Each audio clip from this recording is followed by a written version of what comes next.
Hey everyone, आज ये 21 दिसंबर में थोड़ा लेट हो गया कल की मार्केट एनालिसिस की वीडियो बनाने के लिए, क्योंकि मेरी थोड़ी सी तबीयत ख़राब है। तो अभी हम देख लेते हैं। पहले मैं तुम्हें चार्ट एक्सप्लेन कर देता हूँ कि यहाँ पे हमने जो चार्ट पे जो है जो पीली लाइन है वो है 200 डेज़ का सिंपल मूविंग एवरेज, और जो ब्लू कलर की लाइन है वो है 20 पीरियड का एक्सपोनेंशियल मूविंग एवरेज। मतलब पीरियड्स इसमें रहते हैं, तो जो भी पीरियड तुम सेलेक्ट करोगे, अभी हम 1 डे का चार्ट देख रहे हैं, तो 1 डे के हिसाब से पहले हम थोड़ा सा लॉन्गर टाइम फ्रेम पे एक चार्ट का एनालिसिस कर लेते हैं कि एक लॉन्गर ट्रेंड अभी भी क्या चल रहा है। तो अगर कोई भी अगर तुम देखोगे तो हमेशा कभी भी चार्ट रीड करते हैं ना, तो चार्ट पे हमेशा तुम्हें जो करंट ट्रेंड चल रहा है ना उसको तुम्हें देखना है। तुम्हें हमेशा ये नहीं देखना है कि यहाँ से मार्केट रिवर्स हो सकता है, यहाँ से ऊपर जा सकता है, वो नहीं देखना है। तुम्हें देखना है कि अभी करंटली क्या चल रहा है। तो अगर तुम एकदम बिल्कुल बेसिक अगर मार्केट को बेसिक चार्ट को अगर रीड करोगे तो तुम्हें बेसिक चार्ट रीड करके क्या पता चल रहा है कि मार्केट एक हल्का सा बुलिश टोन में, मतलब हल्का सा मार्केट ऊपर जा रहा है। हालांकि ऊपर के जोन से भी सप्लाई आ रहा है, बट ओवरऑल मार्केट वो सप्लाई को एब्जॉर्ब करके फिर से ऊपर जाने की तैयारी कर रहा है। तो एक मोटा मोटी ट्रेंड क्या ऑब्जर्व हुआ कि मोटा मोटी ट्रेंड है कि थोड़ा सा मार्केट बुलिश है।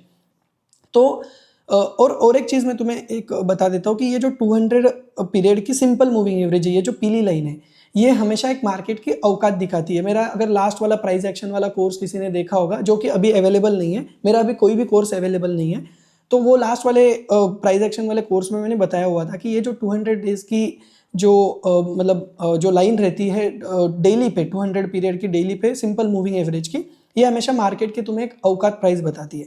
तो मार्केट के औकात प्राइस से डेफिनेटली मार्केट ऊपर चल रहा है। तो ऐसा कभी नहीं सोचना है कि अगर मार्केट के औकात प्राइस ये है और मार्केट इससे ऊपर चल रहा है तो फिर यहाँ से मार्केट फिर से गिरेगा, नहीं।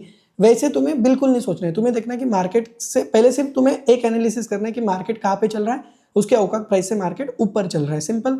अभी सेकंड तुम्हें देखना है कि मार्केट में ट्रेंड क्या है। तो मार्केट में एक ट्रेंड तुम्हें पॉजिटिव दिख रहा है कि मार्केट नीचे आता है, फिर से ऊपर जा रहा है, नीचे आता है, ऊपर जाता है। तो बेसिकली मार्केट में अगर तुम बड़ा एनालिसिस देखो, अभी अगर तुम कुछ टीवी एनालिस्ट को फॉलो करोगे तो वो तुम्हें तो लोअर लो का भी फॉर्मेशन बता देंगे, ठीक है। तो वो देखने का नजरिया होता है कि किस तरीके से तुम चार्ट को देख रहे हो। मेरा नजरिया ये है कि तुम्हें लोअर लो, तुम अगर छोटे टाइम फ्रेम पे देखोगे तो लोअर लो है, बट अगर डेली टाइम फ्रेम पे देखोगे तो हायर लोज ही बन रहे हैं। तो मतलब यहाँ पे जो लो था, नेक्स्ट लो इसके ऊपर ही बना हुआ है, नेक्स्ट लो उसके ऊपर बना हुआ है, फिर ये वाला लो उसके ऊपर बना हुआ है, ये लो उसके ऊपर बना हुआ है। तो बिल्कुल यहाँ पे बिल्कुल सिंपल एक तुम्हें बिल्कुल स्ट्रेट फॉरवर्ड दिख रहा है कि जो प्रीवियस लो है मार्केट उसको रिस्पेक्ट कर रहा है ना, तो उस प्रीवियस लो को रिस्पेक्ट कर रहा है। मतलब बेसिकली मार्केट में बेसिकली एक बुलिश टोन है। मार्केट नीचे आता है, फिर सप्लायर्स खरीदने बायर्स आ जाते हैं, ठीक है। तो हर सप्लाई को मार्केट एब्जॉर्ब कर रहा है। तो ओवरऑल ट्रेंड यहाँ से अभी एक हमें इस तरीके से बुलिश मान के चलना है कि इस तरीके से ट्रेंड चल रहा है, इस ट्रेंड में हम पार्टिसिपेट करेंगे। अभी ये हो गया ओवरऑल एनालिसिस, ठीक है। इससे एक मार्केट का हमें पता चल गया कि मार्केट में सेंटीमेंट थोड़े से बुलिश है। अभी हम देखेंगे कि हमें इंट्राडे में कैसे करना है ट्रेड। इंट्राडे में भले ही ट्रेंड बुलिश है, इसका मतलब ये नहीं कि इंट्राडे में हम जाएंगे और कल कॉल बाय कर लेंगे। इंट्राडे के लिए हमें चार्ट का जो टाइम फ्रेम है वो थोड़ा सा कम करना पड़ेगा और चार्ट को इंट्राडे के पॉइंट ऑफ व्यू से देखना पड़ेगा, ठीक है। तो अभी हम इंट्राडे के लिए मैंने चार्ट का टाइम फ्रेम कर दिया है 1 आवर, और 1 आवर पे हम देख रहे हैं कि 1 आवर पे अभी तुम्हें ये जो 200 डेज का जो है ना, इसका थोड़ा सा एनालिसिस अलग हो जाता है, ठीक है। मार्केट अगर एक रेंज में चलना है मार्केट को, तो ये जो 200 डेज की जो लाइन रहती है ना, ये भले ही मार्केट की औकात बता रही है, बट अगर मार्केट को रेंज में चलना है तो मार्केट क्या करेगा, इसके ऊपर थोड़ा सा जाता है, फिर नीचे आता है, फिर इस वाले लाइन से एक वापस सपोर्ट लेके ऊपर जाता है, फिर इस वाले लाइन को आता है, फिर ब्रेक कर देता है और फिर से इस वाले लाइन के नीचे आ जाता है। अगर ये लाइन ऐसे पीछे बीच में चल रही है, इस वाले लाइन को ब्रेक करेगा, फिर नीचे आएगा, फिर इस वाले लाइन से फिर से ऊपर जाएगा, ठीक है। इस तरीके से अगर मार्केट को एक रेंज में चलना है तो ये जो 200 वाली लाइन है, इसके प्लस माइनस 200-300 पॉइंट मार्केट चलता है, ठीक है। जरूरी नहीं कि यहाँ से हमेशा सपोर्ट ले। ये जो पीली वाली लाइन है जो 200 डेज की मूविंग एवरेज है, जरूरी नहीं हमेशा यहाँ से सपोर्ट ले और जरूरी नहीं कि हमेशा यहाँ से रेजिस्टेंस ले। कभी कभी मार्केट, जैसे अगर तुमने यहाँ पे देखा होगा, देखो इस लाइन को ब्रेक कर दिया और मार्केट ने नीचे आया, फिर मार्केट ने यहाँ से रेजिस्टेंस नहीं लिया, फिर से इसे ब्रेक किया और फिर ऊपर गया, ठीक है। तो ये औकात प्राइस रहती है। तो जो भी औकात प्राइस रहती है उसके नीचे कुछ बायर्स रहते हैं, उसके ऊपर कुछ सेलर्स रहते हैं, बेसिकली बायर सेलर्स दोनों रहते हैं। बट बताने का पर्पज ये है कि कुछ ऑर्डर्स यहाँ पे पंच होती है, कुछ ऑर्डर्स यहाँ पे पंच होती है, लेकिन अगर इन सारी ऑर्डर्स का अगर तुम एवरेज प्राइस निकालो तो वो एवरेज प्राइस ये जो 200 की लाइन चल रही है ना, ये आती है।